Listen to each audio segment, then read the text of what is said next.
Pleasure to welcome back to the show Bradley Beal. And Bradley, as a native Washingtonian, my first thought is, well, this is cool news. But as the host of a show about sports who's naturally curious, I got to start with one question, and that's why.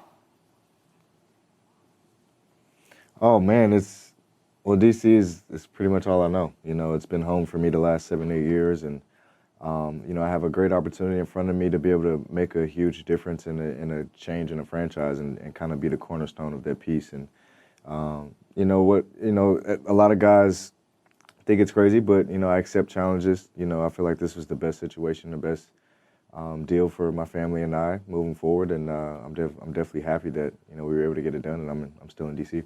You know what I think people forget, Bradley, is that you guys are human beings. You're people with lives. And I've been told that you really like the D.C. area, and you're in that area. And, okay, sure, you can maybe get a bunch of money, but you can get a bunch of money there and stay where you like it. How much did just liking the area have to do with wanting to remain there?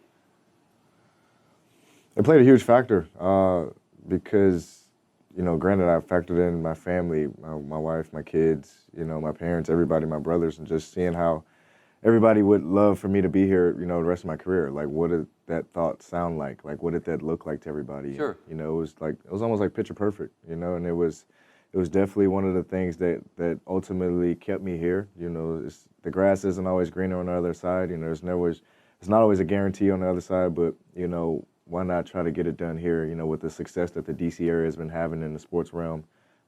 You know, we have a great opportunity here with the Wizards to be able to turn around on the basketball side. All right, I'm going to get to D.C. and what's going on there in a moment, but I do want to ask about being a star and having power. You are, and guys in the league that find themselves in situations where teams aren't winning, like they can flex on teams and go, I want out, and it works. Like, and you'd have had a line out the door for your services. So as you weigh just the basketball piece, how are the Wizards able to convince you, here's what we can do to give you the chance to win?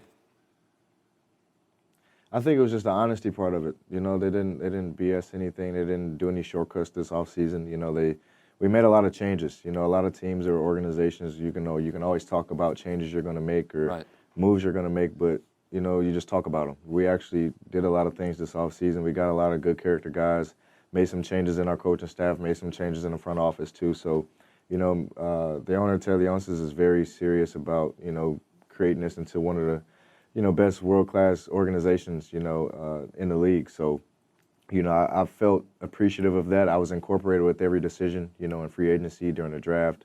And so just that communication, that love that I felt was what really, you know, it kind of drew me in. That's what sold me the most. You know, they didn't say it was going to be easy. They said it would be a challenge, but, you know, that it was up to them to be able to, you know, put the right guys, put the team together, and put one together that I would like in my eyes. Right on. That's interesting. You mentioned D.C. and what's going on. You and John Wall were fixtures at Mystics games. They won a title. Obviously, everybody's swept up in the Nationals at the moment. We've seen the Caps win a world title. What has to happen as you talk about changes? Like, what has to happen, and how quickly do you feel like the Wizards can be part of that sort of groundswell of creating excitement around the franchise? I think it's possible, you know, but it's not going to happen overnight. You know, we're well aware of that. We know it's going to be a process, but we're hoping that it'll be a quick process. You know, we understand we're a young team. We're going to work hard. We're going to compete every night. And, you know, we have to just give ourselves an opportunity that down the line, you know, come the end of the year, that we're playing our best basketball. But, you know, those things start now in practice and training camp, you know, developing that camaraderie, you know, developing those winning habits, that winning culture, you know, that mentality that just, you know, protrudes throughout the rest of the year. Okay. I just have a question league-wide as you look at how things change, because they can change quickly every offseason, and you know, and you won't be part of that this summer, but I mean, like, you see who goes where and this and that. Just how have you consumed that as a star in the league? Like, as you watch guys decide that maybe they think the grass is greener, what do you make of it all?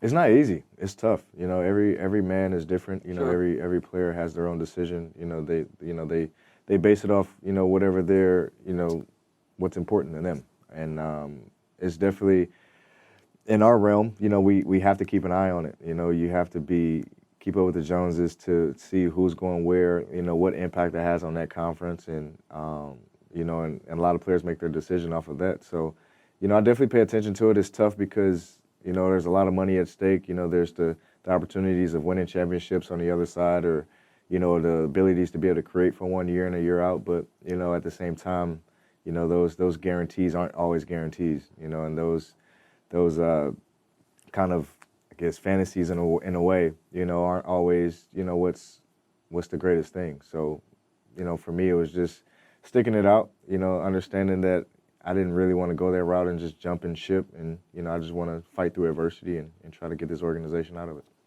All right, I saved the dumb question that I wanted to ask until the end, and I'm going to ask you because I want to know. Have you done anything other than just grow your hair? Like, did you change your body? Did you have a diet in the offseason? Like, when I saw you at the game, I'm like, who is that? That looks kind of like Bradley Beal, only different.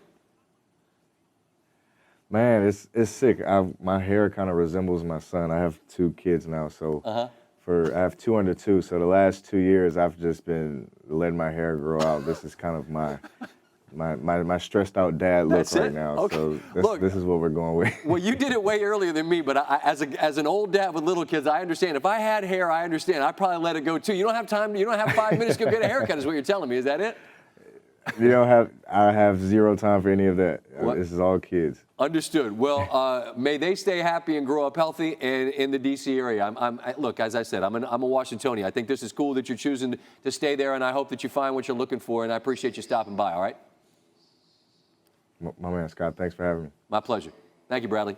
Thanks for watching ESPN on YouTube. For more sports highlights and analysis, be sure to download the ESPN app. And for live streaming sports